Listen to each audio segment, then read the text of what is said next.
যদি তাক বেলেগ কোনোবা মানুহে মাৰি পেলাই এইটো দায়ী কোন হ'ব? সি কৈ আছে মই হ'ব লাগে, মই কেনে ক'ম? মই তো তাৰ ওচৰতো নাছিলোঁ তেতিয়া। CCTV ফুটেজ আছে, গোটেই বস্তু আছে, পুলিচে ইনকুৱাৰী কৰিছে। যদি মই জড়িত থাকিলোহেঁতেন তে পুলিচটো মোক এৰেষ্ট কৰি জেললৈ পঠালে।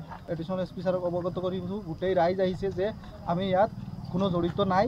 গাঁৱৰ কথা হ'ল যে মানুহক সুৰক্ষা দিয়া, দুখ কি আছে মানুহৰ সুযোগ সুবিধা কৰি দিয়া, সেই মানুহক মানে হাৰাশাস্তি কৰি তাকে লুণ্ঠন কৰিছে, তাকে লুণ্ঠন ৰাজ চলাই আছে। সেই দুজন ল'ৰা নিৰ্দোষী এজন, তাত একো সি তামাকো নাখায়, বিড়ি চিগাৰেট একো নাখায়, সি ড্ৰাগছৰ কেছ দি তুলি লৈ আছে। আহি আজি আকৌ চালান দি দিলে। সিহঁতে কি কৰে, টকা দাবী কৰে, যদি টকা নিদিয়ে কয় ড্ৰাগছৰ কেছত সোমাই দিম, ইটো কৰিম সিটো কৰিম। নিৰু মানুহ যিকেইটা আছে গাঁৱত, সি BJPৰ মিছ ইউজ কৰি আছে। কয় মই গাঁৱৰ ইটো কৰিম সিটো কৰিম, টকা নিদিলে তোক কালি থানাত যাব লাগিব। মানুহে ভয় খায়, তাক টকা দি থাকে। যোৱাকালি ল'ৰাটোৱে নিদিয়াৰ কাৰণে তাক মাৰিলে, আকৌ আহি তাত FIR দিছে, ৰাতি কালি মানুহটো তুলি চালান দি দিলে।